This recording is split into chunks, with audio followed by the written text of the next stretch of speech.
En los años 20 la vida en un kibutz distaba mucho de ser lujosa.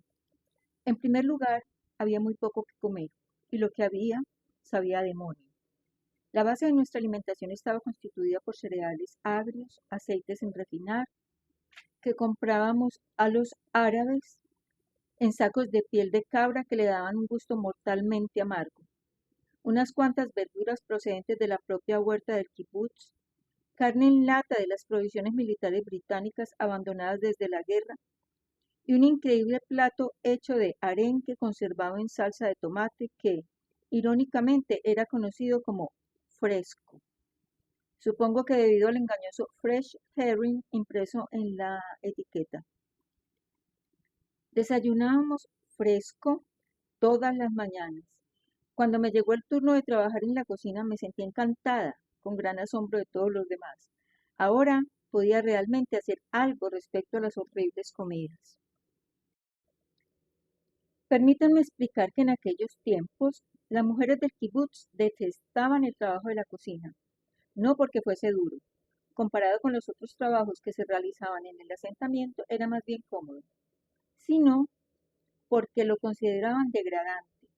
Su lucha no era para conseguir iguales derechos cívicos que poseían en abundancia, sino para conseguir cargas iguales. Querían que se les encomendara el mismo trabajo que se asignara a sus compañeros masculinos: pavimentar carreteras, escarbar campos, construir casas o montar guardia. No que se las tratara como si fuesen diferentes y ser automáticamente relegadas a la cocina. Todo esto era por lo menos medio siglo antes de que alguien inventara la desafortunada expresión Women's Lib. El hecho es que las mujeres del kibutz figuraron entre las primeras y más fructuosas luchadoras del mundo por una verdadera igualdad. Pero yo no albergaba esos sentimientos respecto al trabajo en la cocina. Nunca pude comprender a qué venía todo aquello, y así lo decía. ¿Por qué es tanto mejor? Preguntaba a las chicas que se resignaban o protestaban a las tareas de la cocina. Trabajar en el establo y dar de comer a las vacas, que en la cocina y dar de comer a nuestros camaradas. Nadie respondió nunca convincentemente a esta pregunta, y yo continué, más preocupada por la calidad de nuestra comida que por la emancipación femenina. Empecé por reorganizar enérgicamente la cocina. En primer lugar, prescindí del horrible aceite. Luego, eliminé el fresco del menú del desayuno y lo sustituí por gachas de avena para que cuando los demás volvieran de trabajar en las frías y húmedas mañanas de invierno pudieran tener al menos algo caliente y nutritivo que comer con su obligatoria dosis de quinina. Nadie opuso ninguna objeción a la desaparición del aceite, pero se produjo de inmediato un clamor en relación con las gachas de avena. Es comida para niños, decían todos, una de las ideas americanas. Pero yo insistí, y Merjavia acabó acostumbrándose gradualmente a la novedad. Después decidí que había que hacer algo con respecto a la forma como comíamos. Nuestros esmaltados picheles de té, que nuevos se veían tan blancos y tan limpios, se descarrilaban y oxidaban a las pocas semanas, y a mí me deprimía incluso mirarlos. Por eso, antes de que volviera a llegarme el turno a trabajar en la cocina, y estimulada por el éxito de las gachas de avena, compré vasos para todos. Eran mucho más bonitos y resultaba mucho más agradable beber en ellos, aunque debo confesar que casi todos se rompieron antes de una semana, y todo el kibutz se vio obligado a beber por turnos de los 2 o 3 vasos que quedaron intactos todavía. Los arenques, eliminados del desayuno, pero que se servían ahora a mediodía, presentaban también un problema. No todo el mundo tenía cuchillo, tenedor y cuchara, la mayoría tenían un solo utensilio, o cuchillo, o tenedor, o cuchara. Las chicas que trabajaban en la cocina solían lavar los arenques y cortarlos en pedazos pequeños, pero no les quitaban la piel, por lo que cuando los arenques llegaban a la mesa, cada uno tenía que pelar el suyo, y como no había nada en que secarse las manos, nos las secábamos en nuestras ropas de trabajo. Cuando entré a trabajar en la cocina decidí pelar los arenques. Las otras chicas se lamentaron. Veréis cómo acaba acostumbrándolos a eso también. Pero tampoco para eso me faltaba una contestación.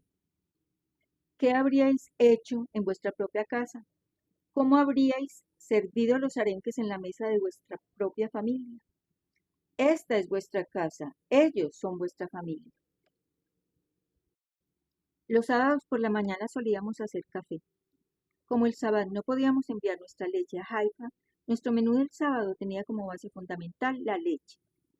Tomábamos café, hacíamos leven, leche fermentada similar al yogur, y levenilla, versión ligeramente enriquecida del leven. La chica encargada de las pastas, que tenía turno el sábado por la mañana, las guardaba como si su vida dependiera de ello, porque el desayuno se componía de café y pastas.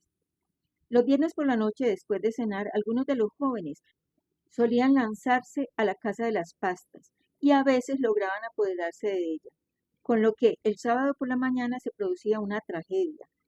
Cuando me tocó a mí trabajar el sábado por la mañana, me hice el cálculo siguiente. No tenemos más aceite, azúcar ni huevos. Empezamos con unas cuantas esqueléticas gallinas que ponían un huevo de vez en cuando. Así que vamos a echar un poco más de agua y un poco más de harina y hagamos un montón de pasta suficiente para la noche del viernes y el desayuno del sábado. Al principio esto se consideró contrarrevolucionario, pero la idea de comer pasta 2 veces a la semana y por el mismo dinero les pareció al final estupendo. Mi más celebrada aportación, burguesa sin embargo, sobre la que los colonos de todo el EMEC hablaron despreciativamente durante meses, fue el mantel, hecho con una sábana, que yo extendía sobre la mesa para la cena de los viernes por la noche, con un jarrón de flores silvestres incluso. Los miembros de Merjavia suspiraron, gruñeron y me advirtieron que le estaba dando mala fama al kibutz, pero me dejaron seguir haciéndolo. Teníamos discusiones muy parecidas sobre otras cosas, las ropas, por ejemplo. Todas las chicas llevaban entonces la misma clase de vestidos, hechos de un tosco material tejido por los árabes en el que abríamos 3 agujeros, uno para la cabeza y 2 para los brazos. Luego atábamos un trozo de cuerda alrededor de la cintura y eso era todo. Los viernes por la tarde era costumbre que los kibutzniks se cambiaran de ropa. Los hombres se ponían camisa limpia y las chicas llevaban faldas y blusas en lugar del vestido de trabajo o faldas pantalón. Pero yo no le veía lógica a la limpieza solo una vez a la semana. No me importaba lo que llevasen todos los días, pero tenía que estar planchado. Todas las noches, utilizando una pesada plancha calentada con carbón, planchaba religiosamente mi saco, sabiendo que los kibutzniks no solo pensaban que estaba loca, sino que sospechaban también que yo no era una verdadera pionera. Una desaprobación similar se produjo en relación con las flores que Morris pintó en las paredes de nuestra habitación para que resultara más bonita, por no decir nada del alboroto suscitado por los cestos que pintó y convirtió en aparadores para nuestro uso. La verdad es que el kibutz tardó algún tiempo en aceptar nuestros extraños modos americanos. Es más probable que el principal factor determinante de esta aceptación fuese nuestro famoso gramófono. Yo se lo había dejado a Sheina en Tel Aviv, pero al cabo de unos meses pensé que el kibutz lo necesitaba más que ella y me lo llevé a Emek, donde atrajo al kibutz casi tantas personas como había traído en Tel Aviv. Incluso me pregunto a veces si no habría sido un alivio para Merjavia aceptar la dote sin la novia. Aquel invierno se me encargó trabajar en el corral del kibutz y fui enviada a una escuela agrícola para estudiar durante unas semanas las cuestiones más importantes de la cría de gallinas. Años después, cuando hablé a mis padres de este periodo de mi vida, se sintieron regocijados al saber que me había convertido en una experta en aves, ya que hasta llegar a Merjavia mi familia conocía sobradamente mi falta de amor a los animales, incluyendo los pájaros. No puedo decir que llegara a encariñarme realmente con los habitantes del corral, pero sí me interesé mucho por ellos y me sentía orgullosa cuando llegaban criadoras de gallinas de todo el EMEC para ver los gallineros de Merjavia a fin de averiguar cómo lográbamos explotarlos tan eficientemente. Durante algún tiempo hablé de gallinas, cría de gallinas y alimentación de gallinas por la mañana, por la tarde y por la noche. Y cuando un chacal asaltó el corral, estuve durante semanas soñando con la matanza. Había también un importante subproducto de la energía y el tiempo que le dediqué al corral. Aunque bien sabe Dios que nunca pudimos gastarlos con prodigalidad, finalmente acabaron apareciendo huevos, pollos y gansos en la mesa del comedor. A veces, cuando venía a visitarnos Sheina, acompañada de Judith y Shain, hacíamos una especialidad de merjavia, cebollas fritas y trozos de huevo cocido regados con té tibio. No suena tan atractivo ahora, pero entonces nos parecía maravilloso. Los meses transcurrían rápidamente. Siempre andábamos escasos de mano de obra y a veces parecía como si todos los que no estaban enfermos de malaria tuviesen disentería o padecieran papatachi, una forma local muy desagradable de fiebre transmitida por los mosquitos. Durante todo el invierno, el kibutz se hallaba sumergido en un mar de fango que cruzábamos anadeando para ir a comer a los pabellones exteriores y a trabajar. Los veranos no eran más cómodos, eran muy largos y terriblemente calurosos. Desde la primavera hasta el otoño nos veíamos atormentados por nubes de cínifes, moscas de agua y mosquitos. Generalmente estábamos ya trabajando para las 4 de la madrugada, toda vez que era preciso volver del campo para cuando hubiera adquirido fuerza el implacable sol. Nuestras únicas defensas contra los insectos eran vaselina, cuando la había, con la que nos embadurnábamos las partes descubiertas de nuestro cuerpo y a la que quedaban firmemente pegados moscas y mosquitos. Además, cuellos altos, faldas largas, mangas y pañolones que llevábamos penosamente durante todo el verano a pesar del intenso calor. Una o dos veces me sentí enferma y todavía recuerdo el agradecimiento que experimenté cuando uno de los chicos me trajo un trozo de hielo y un minúsculo limón de un pueblo cercano para que me hiciera una limonada. Quizás si hubiéramos podido preparar una taza de té caliente cuando hacía frío o tomar una bebida fría cuando estábamos exhaustos por el calor del verano, no habría sido tan físicamente agotador, pero la disciplina del kibutz incluía el no tomar nada a menos que fuese compartido por todos. Yo comprendía y aprobaba la razón última de esta actitud aparentemente exagerada, pero Morris, para quien la vida del kibutz tenía cada vez menos atractivos a medida que pasaba el tiempo, pensaba que era absurdo mantener tanta rigidez en el grupo y hacer más difícil todavía, por razones doctrinarias, una vida ya difícil de por sí. Sufría mucho por la falta de intimidad y por lo que consideraba limitaciones intelectuales de nuestra forma de vida. En aquel tiempo no había nadie en Merjavia que sintiese el más mínimo interés por hablar de las cosas que tan importantes eran para Morris: libros, música, pintura. No es que los kibbutzniks careciesen de instrucción, ni mucho menos, pero sus prioridades eran diferentes. Les interesaba tanto si el kibutz podía permitirse comprar una incubadora gigante de 500 huevos o discernir las implicaciones ideológicas de algo que alguien había dicho en la reunión general del último martes, como los libros, la música o la pintura. No obstante, Morris consideraba que los habitantes de Merjavia hacían discurrir sus mentes por un solo camino, e incluso ese camino era demasiado estrecho. También decía, se mostraban demasiado serios acerca de todo y parecían pensar que el sentido del humor estaba fuera de lugar. No estaba del todo equivocado, desde luego. Me doy cuenta ahora de que si los kibutzim de aquel tiempo hubieran tenido los medios y la flexibilidad ideológica, por ejemplo, para aceptar dos cosas que son hoy completamente corrientes: duchas y retretes privados, y utensilios para que los miembros pudieran preparar té en sus habitaciones.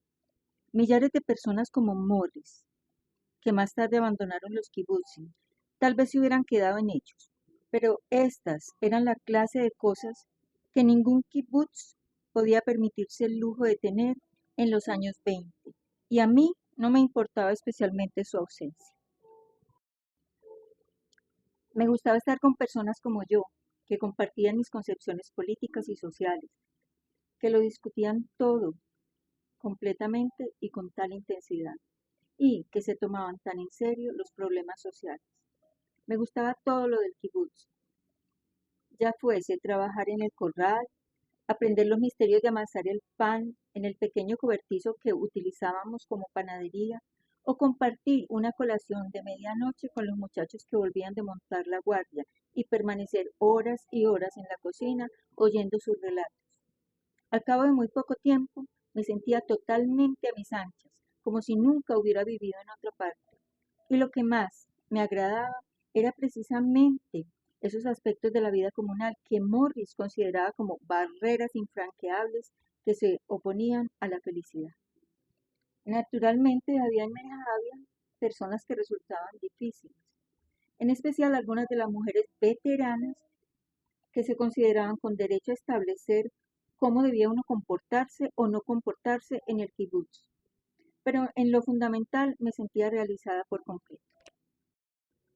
Naturalmente, trabajar durante todo lo largo del año y en todo tipo de condiciones meteorológicas y las primitivas condiciones en que vivíamos tenían sus inconvenientes.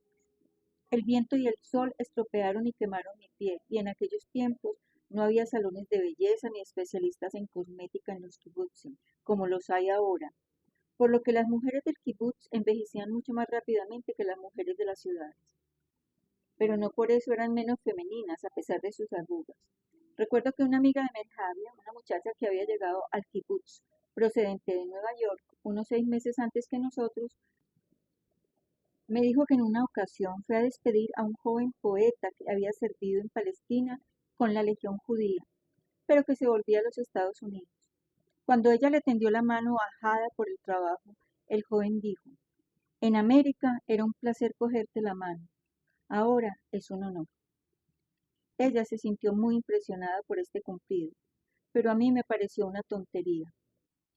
A los hombres les gustaba entonces, y les sigue gustando, lo mismo que en cualquier otra parte, coger las manos de las mujeres del kibutz.